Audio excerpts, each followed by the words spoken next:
So what fashion tips do you have, or sort of the do's and the don'ts in pregnancy clothes? Let's see, the do's and the don'ts of maternity dressing. First of all, I want to start by saying I think there are no rules, because I always feel like every woman's life is different and every woman's body is different, and what she needs to wear and wants to wear are completely different. You know, that all depends on her lifestyle. But there definitely are some tips. And I'd say maybe tip number one, and I keep talking about it, is please don't wear things that are oversized that are meant to hide your growing shape. That is actually unflattering. It's demoralizing to yourself, and it's just completely unnecessary. Wear something that's more fitted. I mean, of course, appropriate. I'm not talking about what we might see some young starlet wearing in Hollywood, but wear something that's fitted so you can really show off where you have some sexy new curves and also where you don't. Big clothing just makes you look so amorphous. That's number one. Remember that this is a celebratory and sexy time in your life, and dress to reflect that and feel that. You know, I always love showing a little skin. Wear something a little shorter. There's a really good chance that your calves haven't gained any weight. Dare to go sleeveless. Invest in a few key pieces that you are going to live in. And it's hard for me to tell you what those pieces are, because if you work, they're one thing. If you're a stay-at-home mom with already some young children at home, there's something completely different. But whatever your key pieces are, the same pieces that you wear when you're not pregnant, invest in a few of those and make sure that they're basic enough so that you can mix and match them so that they can create a bunch of different looks. And remember that these are things you're going to live in. People always say, well, I don't want to buy anything when I'm pregnant because it's only 9 months. And I totally understand that. And I don't want this to sound self-serving. But the truth is, it's 9 months, which actually isn't really only. And more than that, these are the things that you're literally going to live in, like nothing else you've ever owned before, because they're the only options you have when you're pregnant. So be smart about what you buy, but definitely invest in a few nice things.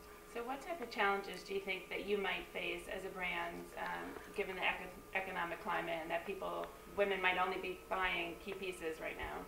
You know, this economic environment is tough for any small business owner, any entrepreneur, really any big business owner too, as we're seeing on Wall Street and Hollywood, my gosh.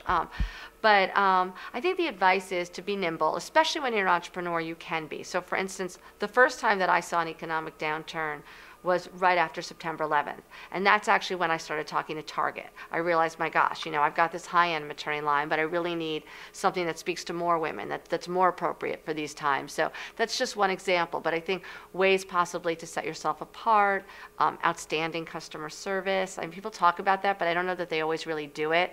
For instance, for me, that means that from day one until this day, I answer every single customer email personally. It goes to my personal email address, and I answer them. It's not that hard. I have a BlackBerry, and I find it makes a huge difference. Women are amazed by that.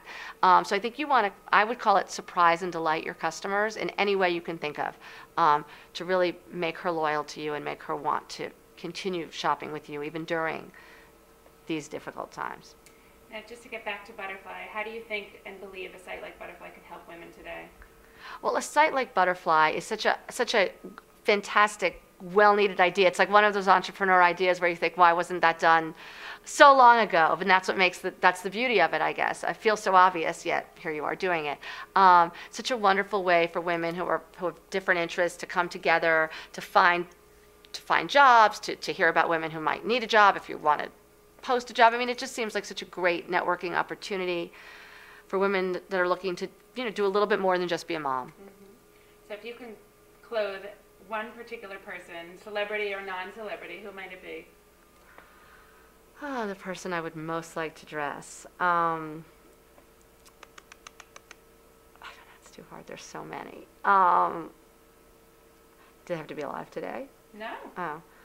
I mean, it's so cliched, but I guess I have to admit that I find you know, I found Jackie Onassis to be so incredibly chic, and I often look at what she wore when she was pregnant on the campaign trail with her husband, and I think about what it might be like to dress someone like that, who understood herself so well and with such definitive taste. But having said that, I've been so fortunate, and I've dressed practically every major celebrity in Hollywood and in New York, and it's been such an honor that it's hard to say.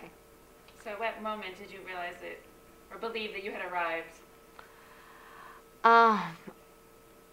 You know, when did I first feel like I had arrived? There were so many different moments. I think when I got a phone call from Nike, it was a partnership we had for 5 years, saying they wanted to partner with me on maternity athletic apparel. I didn't even have a store yet. I thought, my gosh.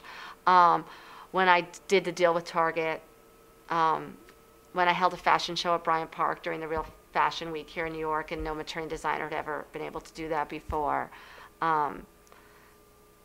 When Vogue magazine, which I had worked for as right out of college, actually wrote about my new business and compared me to Michael Kors, I still feel like that was, I tell him that when I see him, that to me that was still like the biggest honor. So, you know, there were a few moments along the way, but I feel like it keeps evolving, it keeps growing. As an entrepreneur, there's something new and exciting and validating happens all the time. Do you ever think you'll add accessories to your line? You know, I love accessories, and I'd love to do it. So I hope so. I've learned as an entrepreneur that you never know. Like, I think so. Perfect. Now can you... Find your ideal job, your paradise, a flexibility between family and self. Go to myworkbutterfly.com.